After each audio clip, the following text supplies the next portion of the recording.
Hello, everyone, and welcome back to English Pod. My name is Marco. And my name is Catherine, and we've got a great lesson for you today. What level is this, Marco? This is an elementary lesson, and we're going to be touching one of these medical topics. Today, we're going to talk about chicken pox. Oh, gosh, I hated the chicken pox. They're horrible, and they itch, and you can't do anything about it, and your parents say, don't scratch. Right. So chicken pox is a illness that you get usually as a child. And what happens is you start getting these little red dots all over your body, like little mosquito bites. Exactly. And they come all over your body, like your arms, legs, face.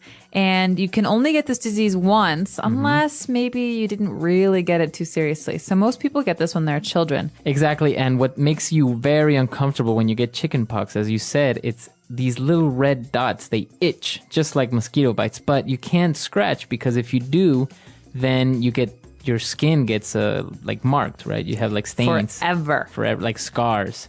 So it's best not to scratch.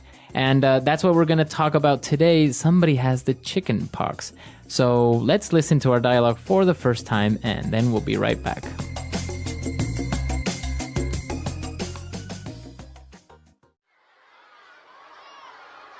What's wrong with you? Why are you scratching so much? I feel itchy. I can't stand it anymore. I think I may be coming down with something. I feel lightheaded and weak. Let me have a look. Whoa, get away from me. What's wrong? I think you have chicken pox. You're contagious. Get away. Don't breathe on me. Maybe it's just a rash or an allergy. We can't be sure until I see a doctor. Well, in the meantime, you're a biohazard. I didn't get it when I was a kid, and I've heard that you can even die if you get it as an adult. Are you serious? You always blow things out of proportion. In any case, I think I'll go take an oatmeal bath. Ew. All right, we're back. So I think this kid does have the chicken pox. Definitely. And, well, he's got a funny solution for it. But before we get there, we've got a lot of great medical words and just basic body words for you in today's language takeaway. Language takeaway. All right, so let's start with our first word. He mentioned that he felt itchy. I feel itchy. Itchy. So, okay, this is often confused, even among children who are native speakers of English. There are two words, to itch and to scratch. But this person is itchy, so it means that your skin, you want to scratch it. It's maybe uncomfortable. Okay. Like a mosquito bite is itchy. Okay, so itchy would be the adjective, right? To the noun, an itch. So if you have an itch, you feel itchy, right? Exactly. So, and that's when you scratch. All right, so Hopefully not. He feels itchy, and he also felt a little bit lightheaded. Okay, so you know the word head, you know the word light. So here we have a person who feels lightheaded. It means that you kind of feel a little bit strange and your head is a little bit, well, what's a good word to describe like dizzy. it? Yeah, almost dizzy or faint. Right. So you usually feel a little bit weak. You don't really feel very well. Your head is lightheaded. The complete opposite of having a headache, right? Exactly. Okay. And, well, then the girl got scared and she said, "Get away. You are contagious." Oh, gosh. Now, this is a dangerous one. Someone who is contagious can pass their illness to someone else. So, for example, the flu is very contagious. And if I have the flu, Marco doesn't want me to, come over and touch all of Sneeze his on stuff top of and me. sneeze and cough into his food. Right. Exactly. So that's contagious. It's an adjective, and that means that you easily pass your illness to another person. Exactly. All right, so why don't we take a look at a couple of different examples using this word contagious. Example 1. Don't get near me. Chicken pox are very contagious. Example 2. The sickness that is going around the office is very contagious. Example 3. H1N1 flu is very contagious. All right, so you want to avoid contagious people, but you might also want to avoid people who have this next word. It's called a rash. A rash, exactly. So why do you want to avoid people who have a rash? Well, they might have a contagious rash.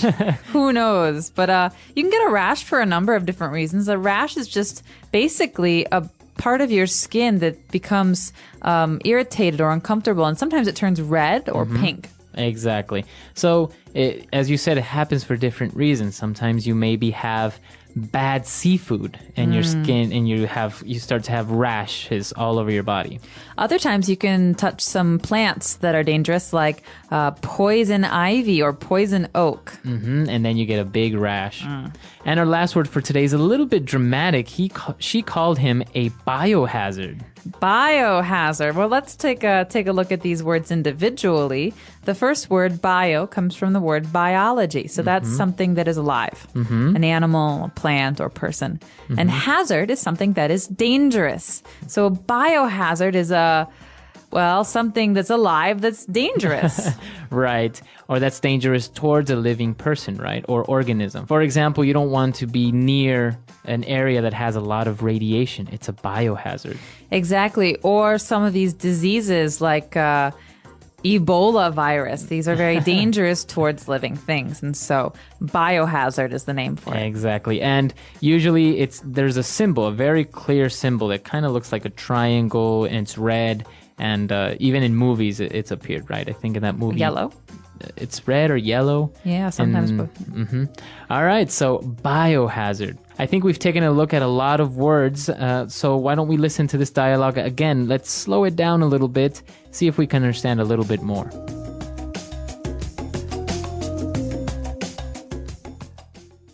What's wrong with you? Why are you scratching so much? I feel itchy. I can't stand it anymore. I think I may be coming down with something. I feel lightheaded and weak. Let me have a look. Whoa. Get away from me. What's wrong? I think you have the chicken pox. You're contagious. Get away. Don't breathe on me. Maybe it's just a rash or an allergy. We can't be sure until I see a doctor. Well, in the meantime, you are a biohazard. I didn't get it when I was a kid, and I've heard that you can even die if you get it as an adult. Are you serious? You always blow things out of proportion. In any case, I think I'll go take an oatmeal bath. Ew. All right, we're back. So now why don't we take a look at Fluency Builder and start taking a look at all these phrases. Fluency Builder. Well, the first one is something that we often say when we're starting to feel ill. This phrase is coming down with. So I could say, I think I'm coming down with a cold, for example. So basically you say, I'm coming down with something. So a cold, or I think I'm coming down with the flu. So you're saying that I think I'm getting ill? Exactly. It means I'm just starting to feel sick. And so you could say, I've had a cold for a week. You wouldn't use the phrase I'm coming down with in this situation. You'd only use it when you're starting to feel sick. Very good. So you could ask your boss, I think I'm coming down with the flu. Can I go home early? Right. And I think this is a very useful phrase. It's very natural to say. So why don't we listen to a couple of other examples? Example 1. Honey, will you take my temperature? I think I'm coming down with something. Example 2. You must be coming down with a cold. Example 3. Tommy came down with the flu. All right, so coming down with the flu, coming down with a cough, etc. All right, what's our next phrase? Well, this one's great. It's a filler phrase. So, in the meantime. In the meantime. So I could say, all right, I'm going to go cook dinner. In the meantime, Marco, can you please clear the table? Okay, so while you are cooking dinner, I am doing something else. I'm cleaning the table. So two things happening at the same time. In the meantime. Very good. So it's a filler, you say? Because usually it follows another phrase. So I'm going to be doing this report for a while. In the meantime, can you just wait here on the sofa, please? Okay. Very good. So in the meantime. So you're connecting two different actions, two different ideas. Exactly. Very good. In the meantime. And what about our last phrase? All right. There are some people who really like to do this, and I might be one of them.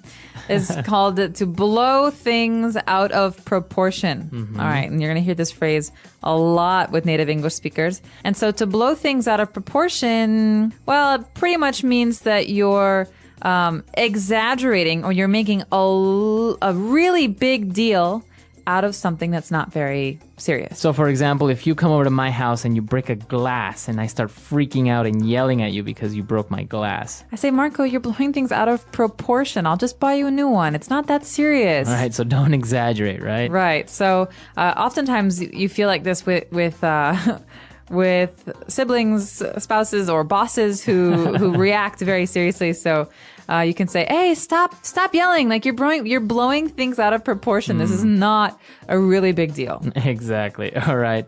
So blowing things out of proportion. Let's not do that. But let's listen to our dialogue for the last time, and then we'll be back.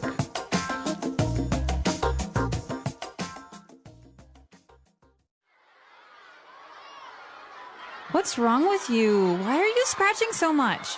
I feel itchy. I can't stand it anymore. I think I may be coming down with something. I feel lightheaded and weak. Let me have a look. Whoa, get away from me. What's wrong? I think you have chicken pox. You're contagious. Get away. Don't breathe on me. Maybe it's just a rash or an allergy. We can't be sure until I see a doctor. Well, in the meantime, you're a biohazard. I didn't get it when I was a kid, and I've heard that you can even die if you get it as an adult. Are you serious? You always blow things out of proportion. In any case, I think I'll go take an oatmeal bath. Ew.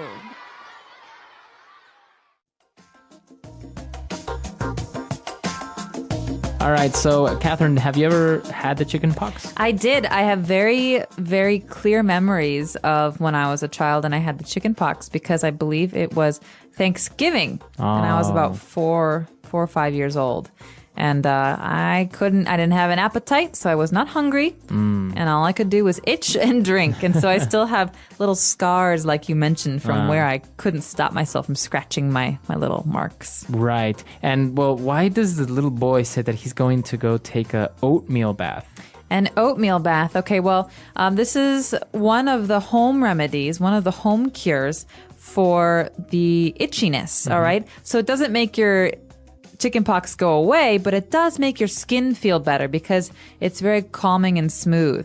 So you can have some creams or some lotions, but other people like to take an oatmeal bath. Right, so then you're not itching anymore. Right, but it's gross because you're sitting in oatmeal. Ugh. It is kind of gross. Have you had the chickenpox? I didn't know, but because I couldn't remember. So my brother had it recently, so I was afraid that I didn't get it, but called my mom. She said I got it, so I'm good. You're safe. Yeah, so that's the thing, right? You can only get it once. So once you get it, you don't have a problem. Well, we're curious to know, have you had the chicken pox? And if you did, was it really itchy or were you a lucky one and it wasn't so bad? So let us know on our website, englishpod.com. Right, and if you ever had any other common childhood illnesses like the mumps or the measles, right? You can also tell us about that. So we'll see you guys there, and until next time. Bye, everyone. Bye.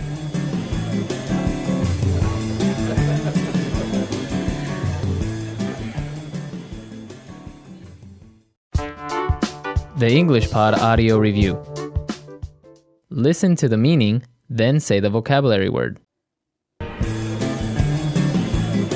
Hello, everyone, and welcome back to English Pod. My name is Marco. And my name is Catherine. And today we're going to be visiting one of my favorite places, I must say. Really? So you're a big meat eater. I am. I have to have meat every day, so that's why I usually go to the butcher. All right, so vegetarians, be warned. Today's dialogue is all about eating meat and where to go to get meat. So as Marco said, that place is called The Butcher's. So we're going to be visiting the butcher, and we're going to learn all the different types of meat you can find there. Great. So we don't have anything to preview, but before we get started, just like to mention that you're going to hear a lot of different kinds of words, and we'll be back in a minute to talk about what they mean. Hi, what can I get for you? I'd like half a pound of ground beef, please. Good choice. Our ground beef is extra lean, if you know what I mean. Could I also have half a dozen pork chops and 2 pounds of boneless chicken breast? No chicken breasts at the moment, but we have some nice chicken thighs. No, that won't do. I'll take this smoked ham you have here. Okay, is there anything else? Is this salami and bologna you have here? Yes, it's very fine meat. Made it myself. Sounds good. Okay, that's it. Wait, we have T-bone, ribeye, and sirloin steaks. They are very fresh. Just came from the slaughterhouse. No, that's okay, really. I think that's all for today. Okay, that'll be $34.50. All right, we're back. So this butcher was kind of creepy in the beginning. Very creepy in the beginning. I think that's usually the conception that you have of butchers because they always have a knife and they're always covered in blood, but it's not human blood. Right, like the movie Sweeney Todd. Did you see that? Yeah, like Sweeney Todd. Butcher of Fleet Street. But we actually took a look at a lot of different types of meat that the woman was ordering. So why don't we take a look at these now in Language Takeaway? Language takeaway. Okay, so the first is a classic cut. This is something that we had at my house about once a week growing up. It's called a pork chop. Pork chop. Mm-hmm. So a pork chop comes from the animal, the pork or pig. Yeah, well, we actually don't say pork to mean the animal. Pork just means the kind of meat that comes from a pig. So big difference there. When we're talking about food, we say pork. Oh, wow. And what about a pork chop? So what exactly is that? Chop is usually just on the bone, and oftentimes it's fried. Or baked, I guess. But it's just a piece of pork on the bone, and a chop. You just imagine a knife chopping something. All right, so a pork chop. Very good. And after pork chops, we were ordering some ground beef. All right, so ground beef is another important one. Ground beef is beef that's been chopped up and pushed through a machine that kind of pushes it out in very, very small bits and pieces. Okay. There's no bones. So ground comes from the verb to grind. Mm-hmm. So to grind up meat, to make it very, very small pieces. Right, so if you want to make a spaghetti bolognese, the kind of beef you use is ground beef, or even hamburgers. Oh, yeah, exactly. So ground beef, you ground up beef. What other things would you grind? Oh, you could grind your teeth. You can grind. Some people do that when they're sleeping. They grind their teeth. You can grind, you have pepper grinders. You know, peppers sometimes come in balls, and you have to grind them to make them smaller and broken down. Very good. So that's ground beef, and from the verb to grind. Now we are buying some boneless chicken breasts. All right, so boneless, as you have guessed, means without bones. Mm-hmm. And chicken breasts are usually just a really nice, juicy, kind of tender cut of meat from the chicken, from the kind of underside of the chicken, where obviously, yeah, they have it. It's not a wing, it's not a leg, it's just a chicken breast. All right, so boneless chicken breast. Now, usually it is boneless, right, when you buy it at the supermarket. Yeah. Mm-hmm. Next up, we've got some classic deli counter favorites. These are our cold cuts. All right, so cold cuts. Now, this means that they are cold? Oh, well, yeah, they're cold. But I think cold cuts, the most important thing to remember here is that they're mostly like kinds of salami or cured meats. So these are salt cured or they're dried meats. And you usually have them on sandwiches. So like a salami sandwich. So like cured meat, you mean that meat hasn't been cooked? Oh, no, it's not been cooked, but it's treated in a way that allows it to last for a very long time. All right, so they look like long tubes of meat. Or they look very dry. So look very dry, like beef right. jerky, for example. All right, so cured meat. Now, for example, we have salami and bologna. Bologna. Now, it's interesting because bologna is actually spelled Bologna. So you would say Bologna or something like that. Well, I think it comes from the Italian Bologna. All right. But it's definitely a change that happened in the English language when it came over from Italy. But bologna is a kind of meat it's got a very funny looking name. Yeah, see, you're more sophisticated than I am. That's why you know this difference. I between just speak salami. Italian, so no. All right, so you have salami, bologna, and Pastrami. What about ham? Is that considered a cold cut? You can have ham in the cold cut section because ham sometimes comes in tubes that you slice. But ham is also just a normal kind of pork. But ham is cured, like a smoked ham. Exactly. All or right. smoked turkey, one of my favorites. Very good. And now moving on from the cold cuts, we're going to concentrate on steaks. Ooh, steaks. So there are 1,000 kinds of steaks in this world, and every city seems to have its own kind. But here we're only looking at 3, the first of which is the T-bone. All right, the T-bone steak, I think, is one of the most popular ones. Definitely. It's a steak that's pretty big, right? Yeah, well, yeah, it can be. And it has a bone inside that looks like a T. All right, so you're saying, Marco, that the T-bone is named after the shape and the look of this steak. Yeah, T-bone steak. All right. And as well as our next one is also a rib eye. Okay, so the rib eye, I think, actually has a piece of the rib in it. So the rib is the bone, and there's a circle, which is kind of the piece of meat is sliced off the rib, and the circle is actually part of that rib. So there's a little bit of bone in it, but it's not as bony as the T-bone. Right. So it does have one small bone that kind of looks like an eye because you can see through it.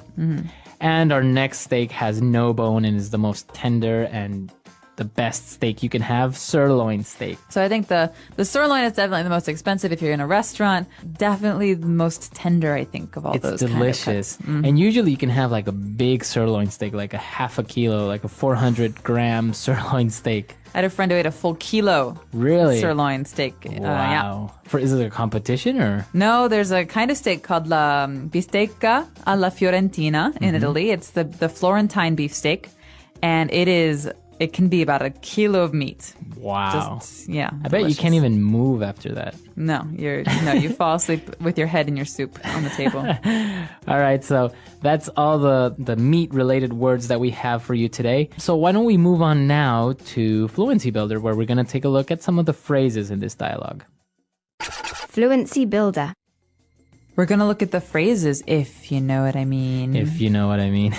Now, I love this phrase, if you know what I mean. I do know what you mean. Well, it's I weird. like it too. So you can use it for sarcasm, Yeah.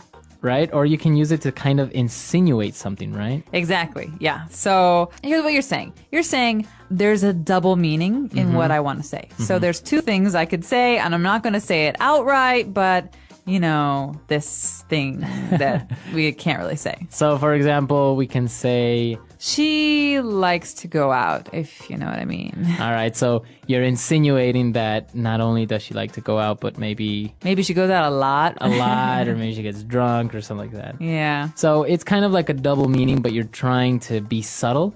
Yeah, but it's not so subtle because you're actually saying, like, this is not what I mean. Or, she's eating for 2, if you know what I mean. Oh, there we go. So you're insinuating that, well, you're not really insinuating, you're telling me that. She's pregnant. pregnant. Eating for 2 is a common idiom in English that means that a woman, is going to have a baby. So here I'm saying, hey, do you know this idiom? She's eating for 2, if you know what I mean. Right. Wink, wink, wink. Wink, wink. So now, why don't we take a look at some other examples of how we could use if you know what I mean in different circumstances when you're trying to insinuate something. Example 1. She's eating for 2 now, if you know what I mean. Example 2. Tim hit a home run today, if you know what I mean. Example 3. Jim and Laura are going their separate ways, if you know what I mean. All right, we're back. So now that that's clear, why don't we move on to our next phrase? So this one is a counting phrase, and for those of you who have heard the word dozen before, it might not be so new. The phrase is half a dozen. Half a dozen. So that means half of 12. 12. So a dozen is 12. And I'm not really sure when this started being used in English, but a dozen is 12.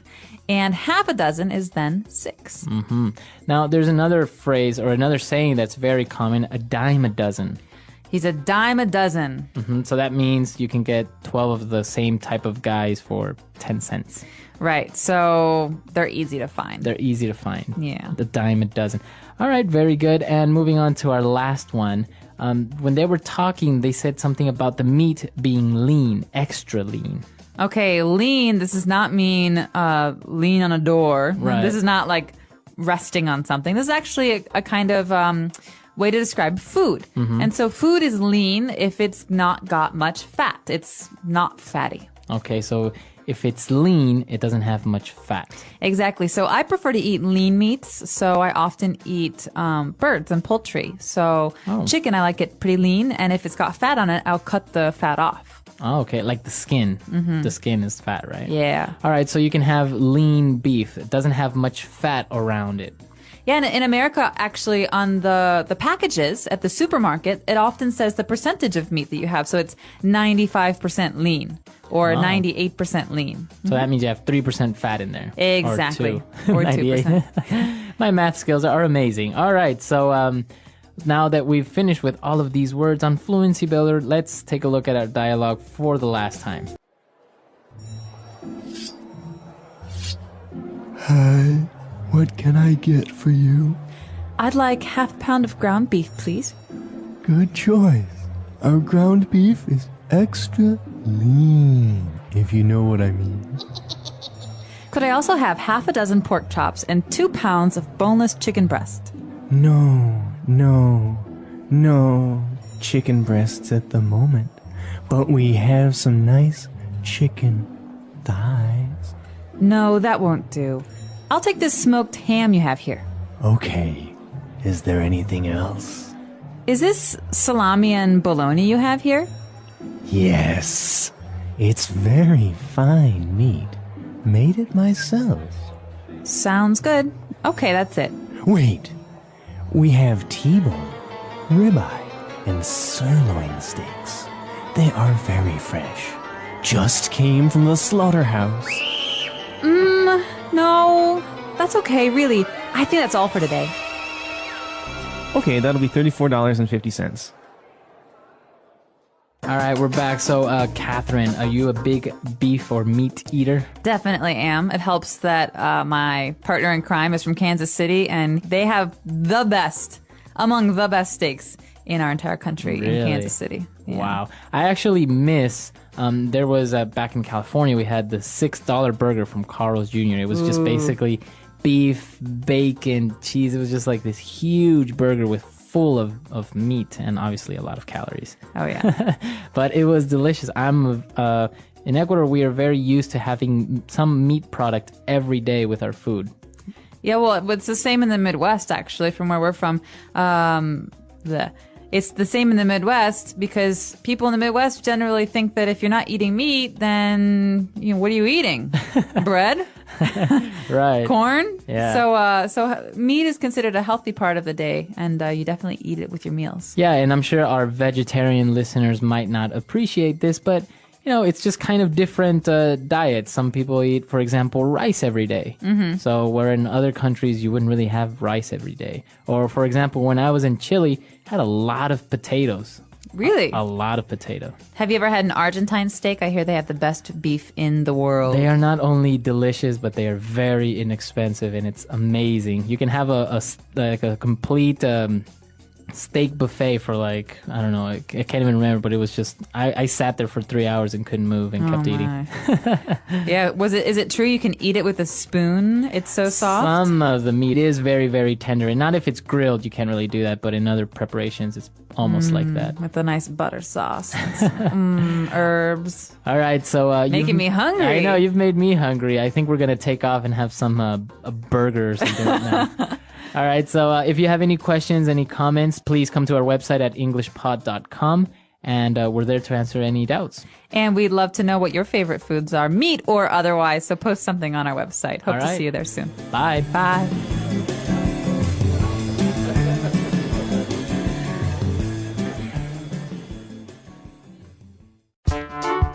The English Pod Audio Review. Listen to the meaning, then say the vocabulary word.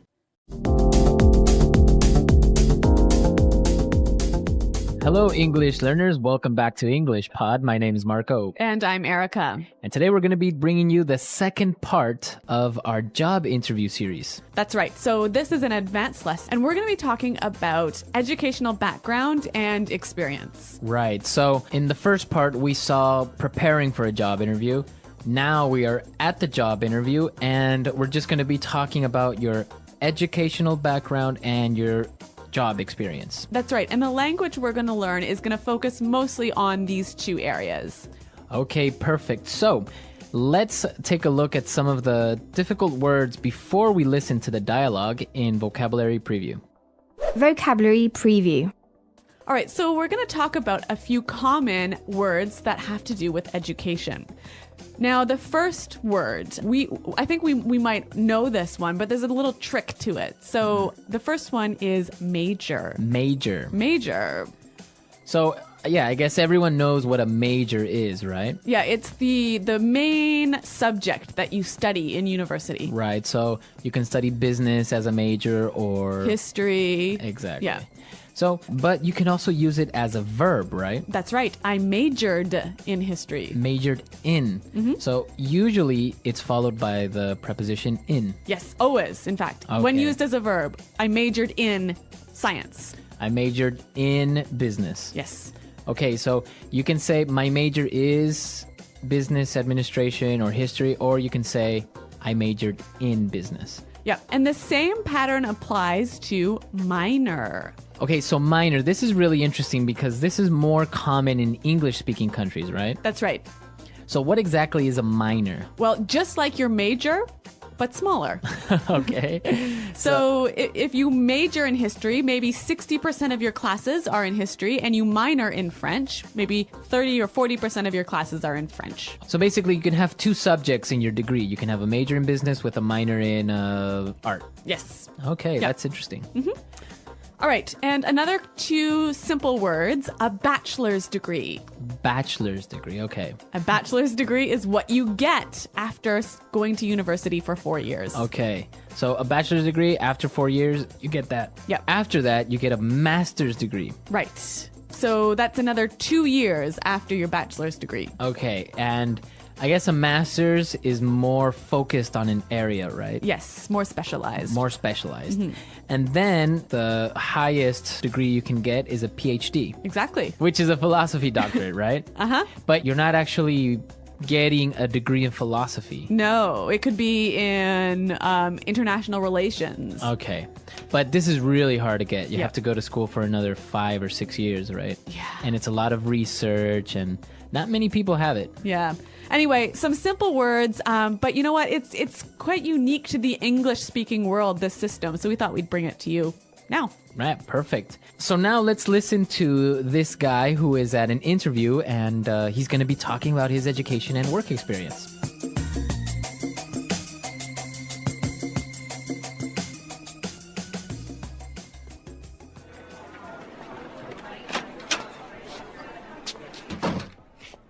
Thanks for coming in today. Did you have any trouble finding us? Please, take a seat. Thank you. So, let's get started. Tell me a bit about your educational background. Sure. Well, I graduated with honors from Chesterton University with a major in business administration, with a specialization in information management, and I minored in psychology. I chose this course of study for two reasons. I wanted to gain some practical, marketable skills, which the information management track provided, and I also feel that the interpersonal skills are essential for professional success, hence the minor in psychology. Interesting. And your postgraduate studies? Well, I am really passionate about consumer behavior, so I pursued a master's in that area. I also strive to keep my professional skills current, so I continuously attend seminars and conferences related to management and customer service. Very good. Now, tell me a little bit about your work experience. I see here that you previously worked at Oracle. Yeah, I worked as their customer support manager, which brought me a breadth of experience in both client care and process management. I supervised and coordinated the customer support team as well as implemented new strategies to achieve better customer satisfaction. Interesting. Yes, in this position, I was able to make some pretty significant contributions to the overall success of the company. With the different initiatives that we implemented, we lowered our churn rate to about 5%, which had a direct impact on revenue.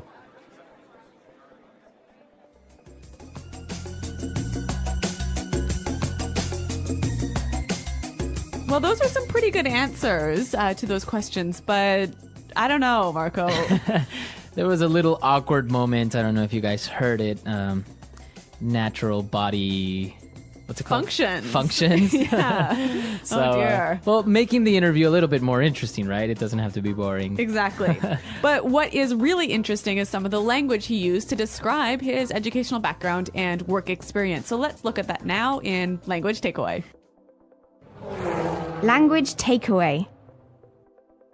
Okay, so in Language Takeaway today, we have 7 words that we want to focus on before we give you some tips about doing well on a job interview. So let's take a look at the first word. Course of study. Course of study. Course of study. A course of study. So what is a course of study exactly? Basically, it's like a plan of study or a path of study. Okay, so his course of study was... Business administration. Exactly, so that is his course of study. Now let's take a look at our second word. Track. Track. Track. Track. So he said he wanted to gain some practical, markable skills that the information management track provided. Exactly. So what does he mean by this track?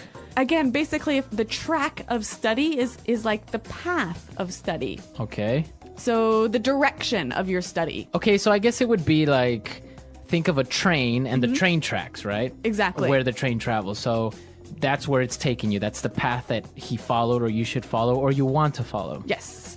Okay, that's pretty interesting. Now let's take a look at our third word, and it's a really nice conjunction. Hence. Hence. Hence. H-E-N-C-E. Hence. Hence. So it sounds fancy, but yes. what really does it simple. mean? So. Therefore. Yeah. Right. So you can use it as a conjunction between two ideas. So he said, what would be an example of how you could use hence? You could say, the economy is doing poorly, hence people are losing their jobs. Okay. Hence, so therefore, in consequence, Right. so... Exactly. But it just sounds a lot more like professional. And formal. Formal. Yeah. Okay, so try and use this conjunction hence, right? Instead of saying so, therefore. Yep. Use it. Okay, our fourth word. Pursued. Pursued. He pursued a master's. Okay, so to pursue. To chase after something. To chase after. So you can pursue a master's degree like he did. Yes, you can pursue a promotion. A dream. Nice one. Can you pursue a girl? Yes, you can. All right, so pursue to chase. Yes. Okay. Now let's look at our next word, strive. Another great word you can use when talking about your experience. To strive is to try really hard. To try really hard. Yeah. Okay, so I know we have some examples for strive. Yeah, let's take a listen. Example 1. At our company, we are always striving to improve our services. Example 2. He really strived to get a new job, and his work paid off. Okay, great examples of strive, to fight, to try really hard. Yep. All right. Okay, now the next word, I didn't really know what it meant, so this is really interesting. Breadth. Breadth. So it's kind of like saying bread, but adding a TH at the end. Yeah. Breadth. Breadth of experience. Okay, so this basically means it's wide. Exactly. So when you have a great breadth of experience, you have a wide variety of experience. Okay, so maybe in different fields or in different jobs. So Yep. you can have experience like in marketing and in a little bit in finance and a little bit in management. Yes, a breadth of experience. All right. All right, and now for the last word, it's actually 3-in-1. A 3-in-1 deal. A 3-in-1 deal. That actually they are very related. Okay. Right? So when he talked about his work experience, he was saying he supervised and coordinated the customer support team. Okay, so he watched over, right? And made things work together well. To coordinate. Yes. So these are really great verbs that you can use when you're talking about your job responsibilities. Yes. I supervised. I coordinated. And he used another really great one that said to implement. To implement, to make something happen, to put it in place. Right? So he implemented new strategies. Implemented new policies. Okay. To set in action. Exactly. All right. So a lot of great vocabulary, a lot of great stuff, and well, you can use it for when you are at a job interview. So let's listen to this dialogue again. And when we come back, we're going to give you some tips so you'll do well in this part of the job interview.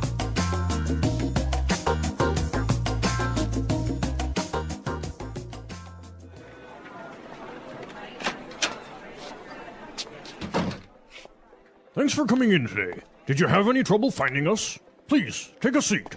Thank you. So, let's get started. Tell me a bit about your educational background. Sure. Well, I graduated with honors from Chesterton University with a major in business administration, with a specialization in information management, and I minored in psychology. I chose this course of study for two reasons. I wanted to gain some practical, marketable skills, which the information management track provided, and I also feel that the interpersonal skills are essential for professional success, hence the minor in psychology. Interesting. And your postgraduate studies? Well, I am really passionate about consumer behavior, so I pursued a master's in that area. I also strive to keep my professional skills current, so I continuously attend seminars and conferences related to management and customer service. Very good. Now, tell me a little bit about your work experience. I see here that you previously worked at Oracle. Yeah, I worked as their customer support manager, which brought me a breadth of experience in both client care and process management. I supervised and coordinated the customer support team as well as implemented new strategies to achieve better customer satisfaction. Interesting. Yes, in this position, I was able to make some pretty significant contributions to the overall success of the company. With the different initiatives that we implemented, we lowered our churn rate to about 5%, which had a direct impact on revenue.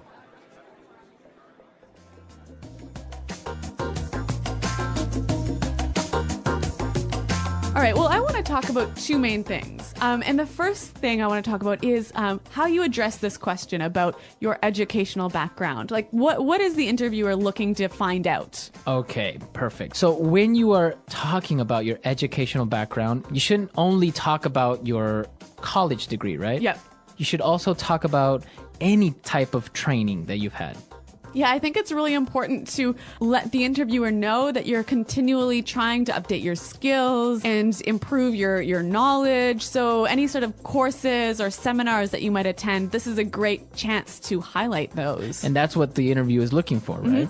Also, any trade publications, any magazines that you read related to your job is a great way to sort of highlight your desire to keep learning. Well, I think that's really important because it's good that you went to a good university, you got this degree and everything, but continuously training yourself, and maybe just by listening to business podcasts or reading specific magazines or stuff like that is demonstrating that you care about what you do and that you are continuously learning, right? Exactly. Okay, so those are the main things to talk about in your educational background. Now, when this work experience question pops up, what should you really say? When you're answering this question, I think there's something really important to keep in mind. And what's that?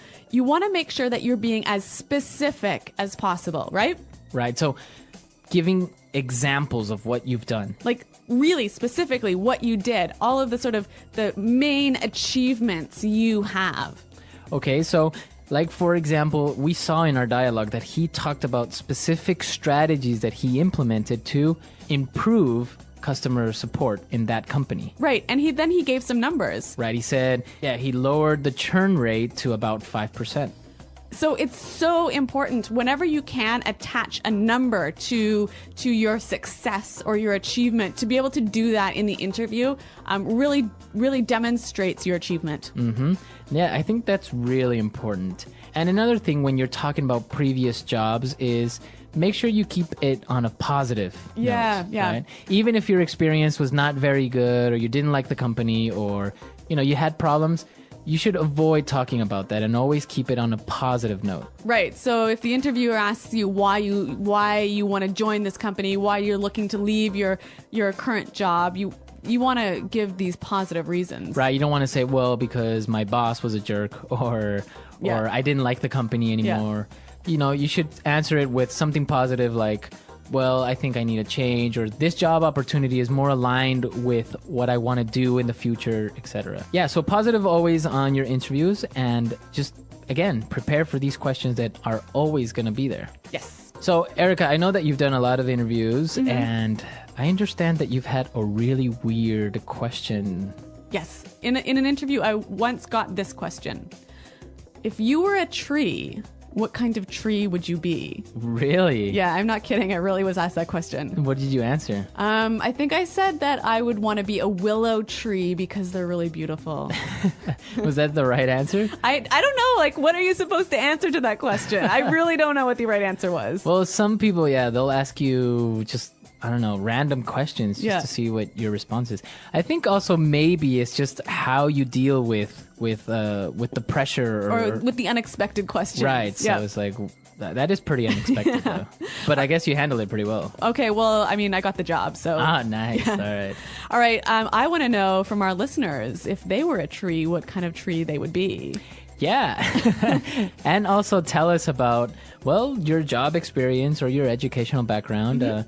Well, I know, for example, that I've had a lot of different types of jobs. I've even been that person that gets on the bus and charges people the money. I know. It's you've had every job under the sun. So, but it's great. So tell us, what's the weirdest job you've had? What's the craziest or the best job? Or any experiences? Yes. The English Pod Audio Review. Listen to the meaning, then say the vocabulary word. The history of the education you've had. Educational background. With special recognition for receiving very high marks. With honors. The main field of study in an undergraduate degree. Major. A limited area of study. Specialization. To have a secondary area of study in an undergraduate program. Minor. The combination of courses taken in a degree program. Course of study. Course of study. Track. Master's or PhD, education above the bachelor's degree level. Postgraduate. For that reason. Hence. Try to do something over a longer period of time. Pursue. Try hard to do something. Strive. A wide range or scope of something. Breadth. Important and large enough to have a noticeable effect. Significant. Adding or giving something. Contribution. University education. Tertiary education. Take the chance to do something before others do. Take initiative. Make something different in a special way. Distinguish. A good quality or feature that someone has. Attribute. Examine something in a careful and critical way. Scrutinize. Let's try that faster. Take the chance to do something before others do. Take initiative. A good quality or feature that someone has. Attribute. To have a secondary area of study in an undergraduate program. Minor. With special recognition for receiving very high marks. With honors. The history of the education you've had. Educational background. Try to do something over a longer period of time. Pursue. Course of study. Track. Master's or PhD, education above the bachelor's degree level. Postgraduate.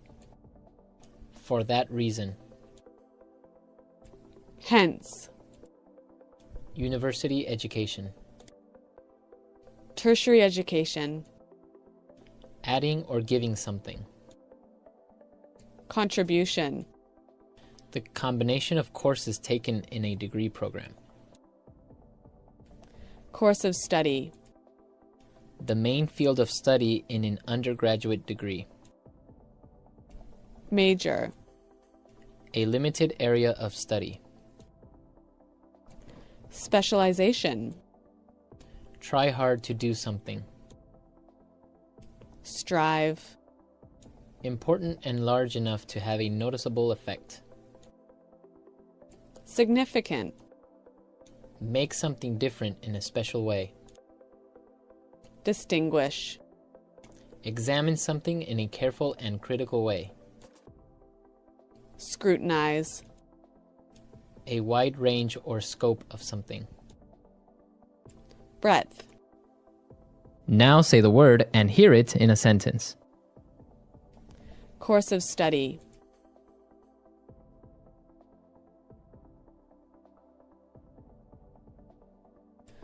I chose this course of study because it offers a wide range of work opportunities. Course of study. I want to change my course of study before the next semester starts. Course of study.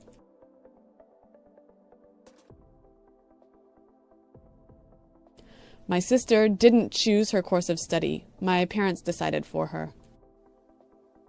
Pursue.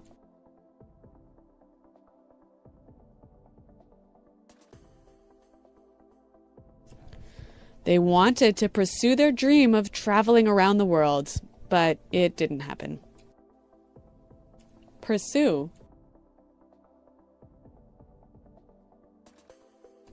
My mother wants me to pursue a career in law. Pursue.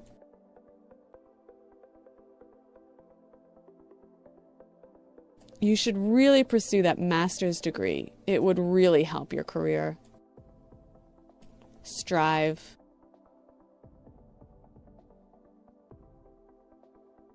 If you want to be successful, you must strive to achieve your goals. Strive. We strive to bring you outstanding customer service. Strive.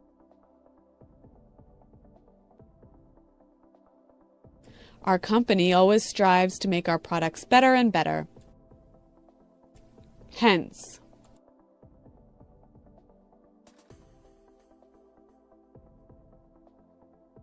The project was a complete failure. Hence, the project manager was fired. Hence.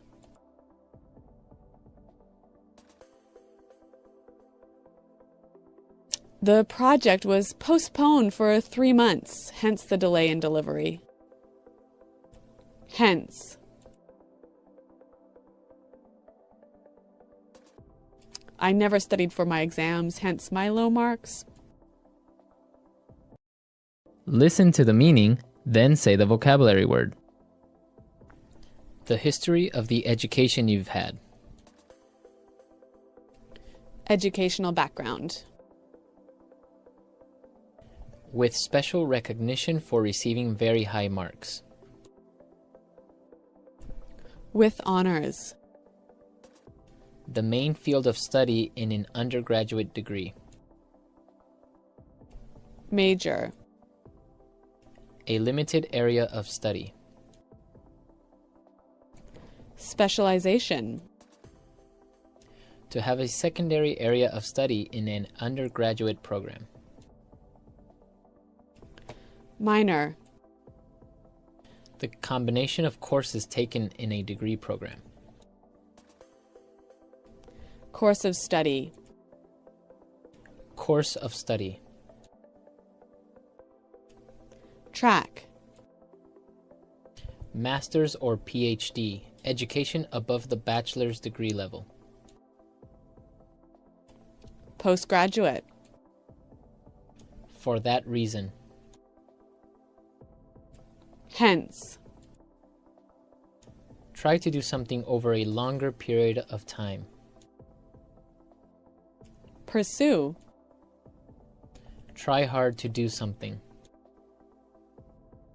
Strive. A wide range or scope of something. Breadth. Important and large enough to have a noticeable effect. Significant. Adding or giving something. Contribution. University education. Tertiary education. Take the chance to do something before others do. Take initiative. Make something different in a special way. Distinguish. A good quality or feature that someone has. Attribute. Examine something in a careful and critical way.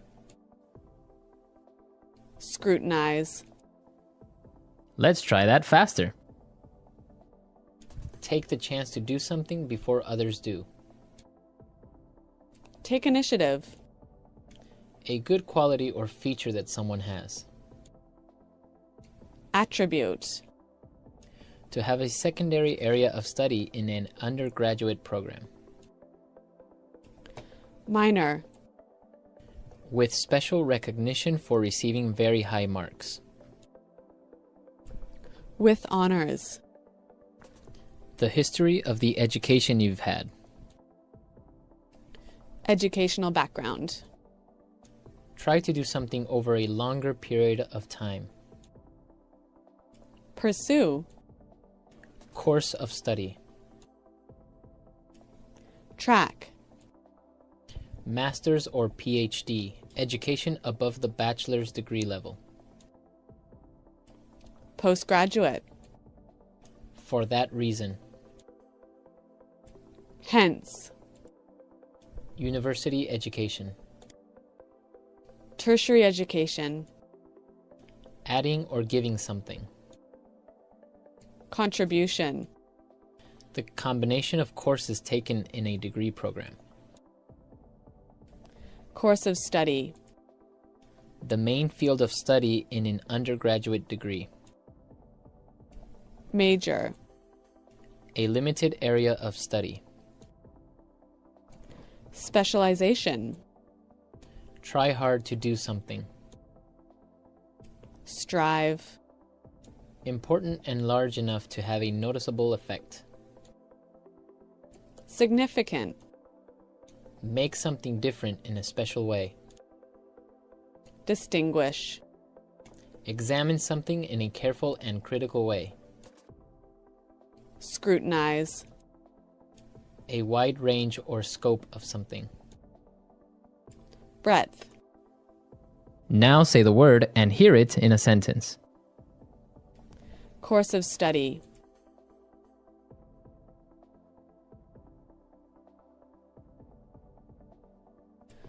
I chose this course of study because it offers a wide range of work opportunities. Course of study. I want to change my course of study before the next semester starts. Course of study.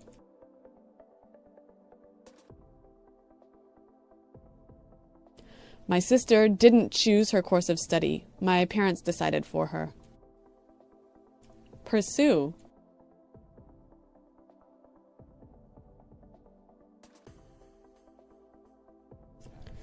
They wanted to pursue their dream of traveling around the world, but it didn't happen. Pursue. My mother wants me to pursue a career in law. Pursue.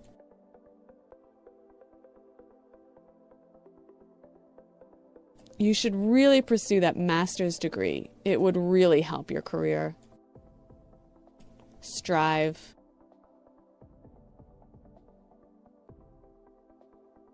If you want to be successful, you must strive to achieve your goals. Strive.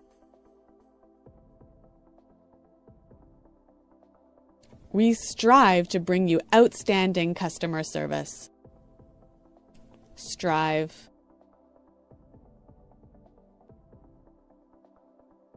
Our company always strives to make our products better and better. Hence.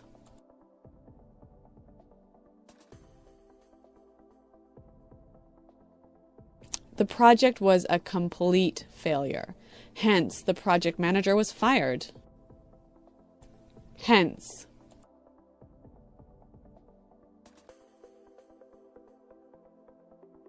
The project was postponed for 3 months, hence the delay in delivery. Hence. I never studied for my exams, hence my low marks. To rub your skin to stop an itch. Scratch. Influenza, a contagious virus. Flu. An unpleasant feeling on your skin makes you want to scratch. Itchy. A contagious common sickness. Cold. To become ill. Come down with something. A high body temperature caused by illness. Fever. To feel dizzy. Lightheaded. Feelings of upset stomach and dizziness caused by illness. Nauseous. A childhood disease that leaves red spots on the skin. Chicken pox. Having allergies to something. Allergic. Having a sickness that can be passed to someone else. Contagious. A skin irritation. Rash. Medical condition that causes someone to become sick after eating, touching, or breathing something. Allergy. For the present time. In the meantime. A harmful substance. Biohazard. To make something seem more serious. Blow something out of proportion. For the present time. In the meantime. Let's try that faster. Influenza, a contagious virus. Flu.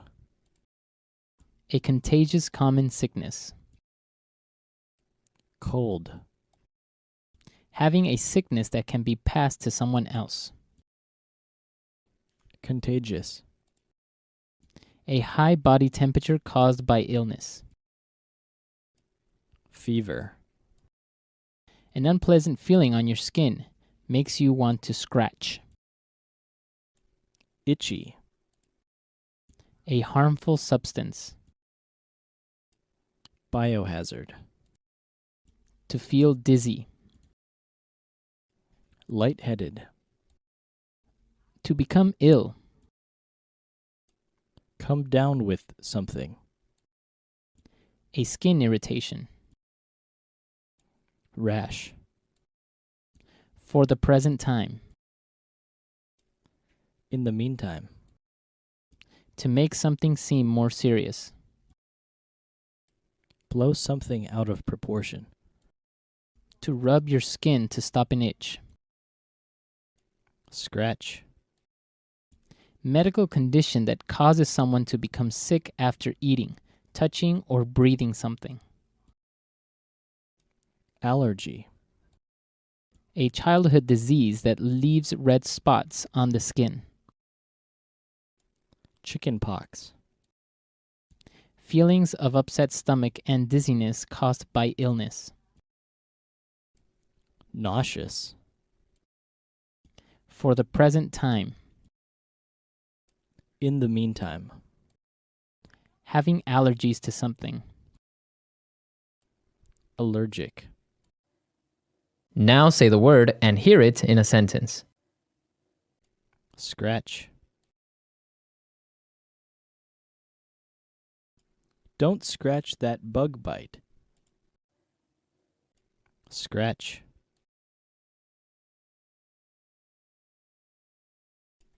That cat just scratched me. Scratch.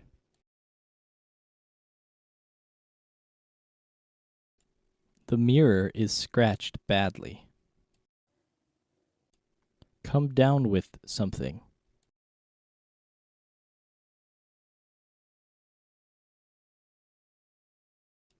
Honey, will you take my temperature? I think I'm coming down with something. Come down with something.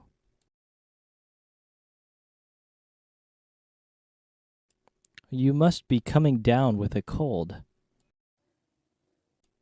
Come down with something. Tommy came down with the flu. Contagious.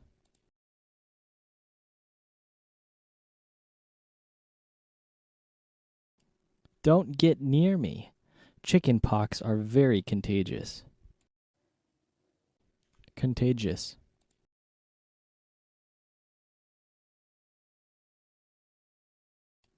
The sickness that is going around the office is very contagious. Contagious.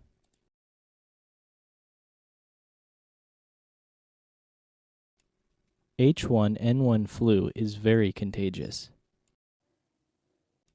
Allergy.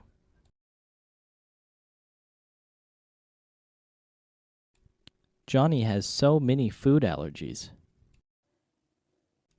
Allergy.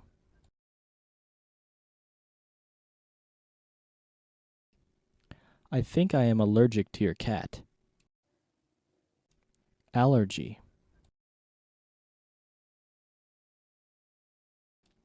Take this medicine for your allergies. In the meantime.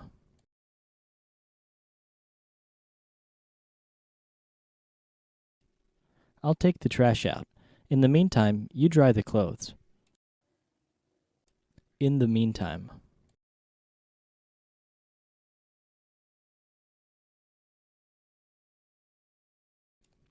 He is still waiting for the test results. In the meantime, he is trying to find a job. In the meantime.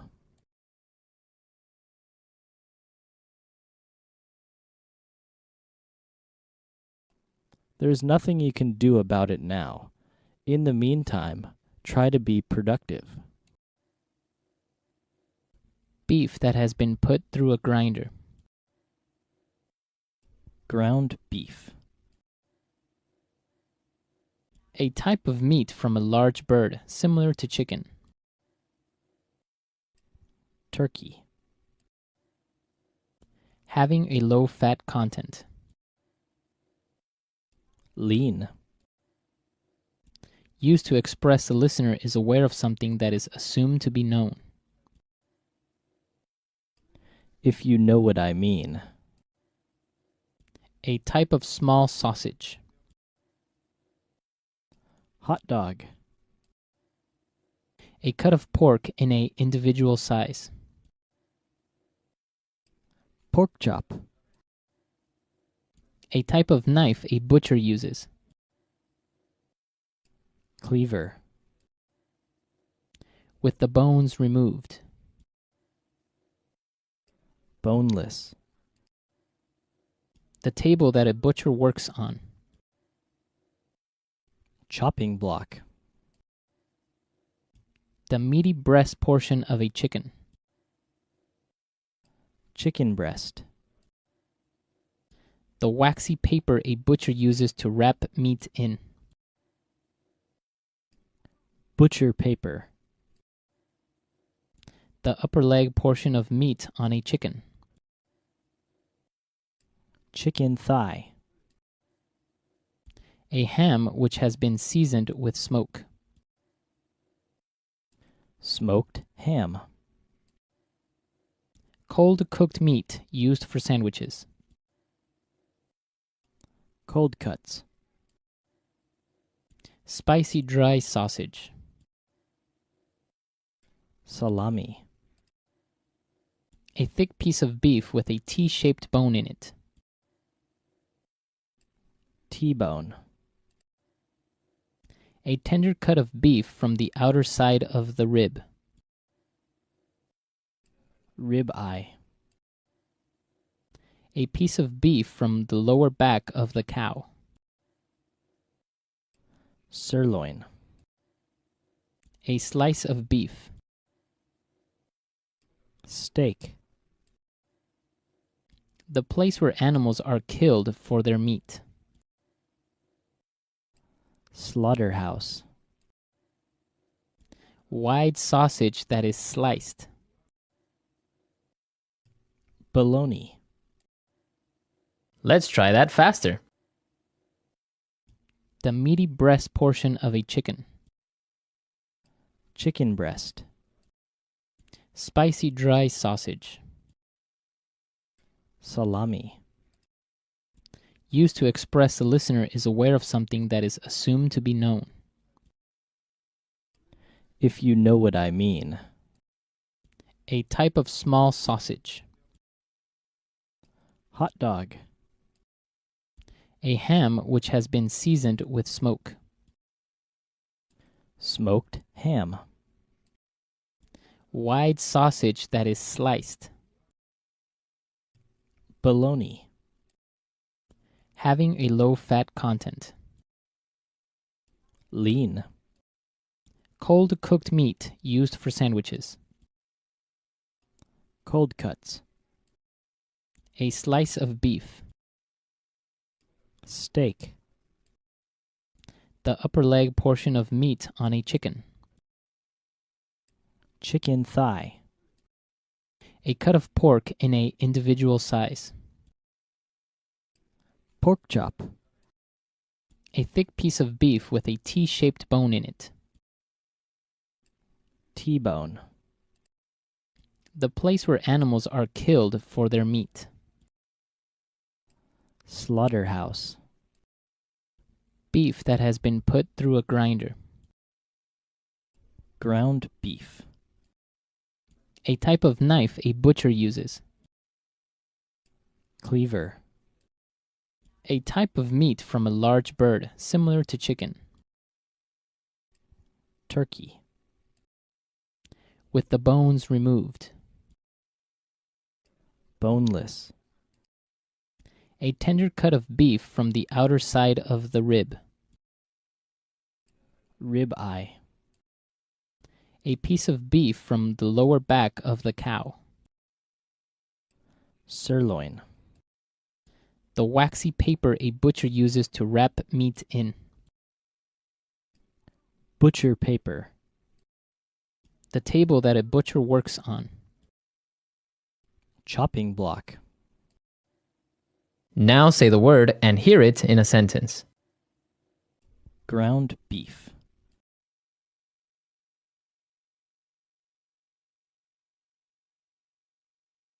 You should be sure that ground beef is cooked well. Otherwise, you can get sick. Ground beef.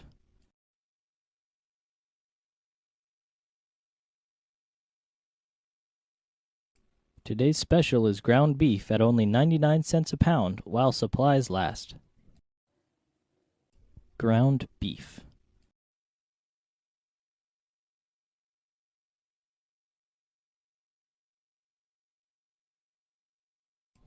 These Italian meatballs are made from ground beef, salt, pepper, and a pinch of garlic powder. Lean.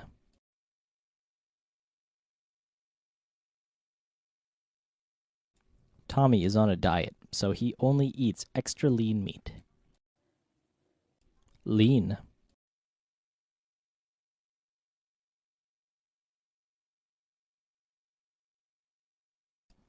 Look at that girl over there. She is so lean.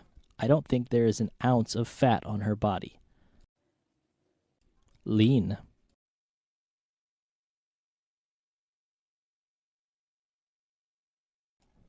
We want to make the company leaner and more responsive to the demands of the market. If you know what I mean.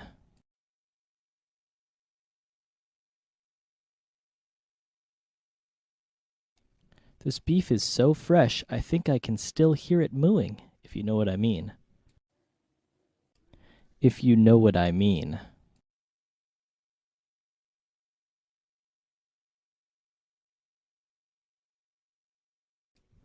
I know what you mean.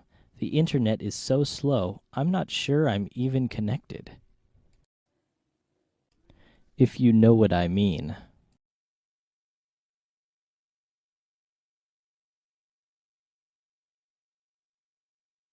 Boy, John's wife is really mad at him. I guess he's really in the doghouse, if you know what I mean. Cold cuts.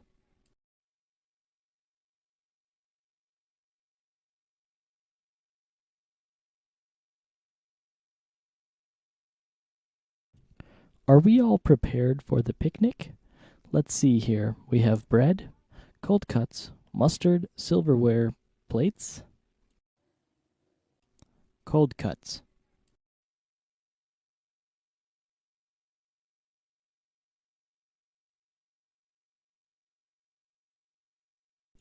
Honey, don't forget to buy the cold cuts on your way home.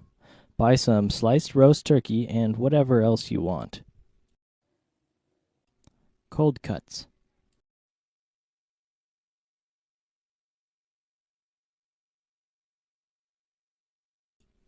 I would prefer a bowl of steaming noodles rather than some stale bread and cold cuts. Steak.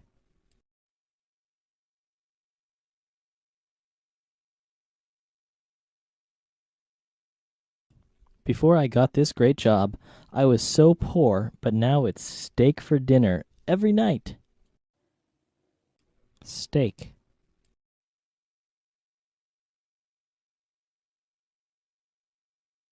I can't finish this whole steak.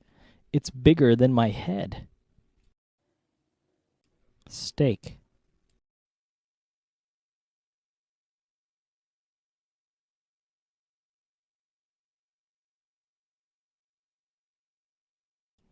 You can choose how long your steak is cooked. Rare steak often still has blood in it, while well done is almost entirely burnt.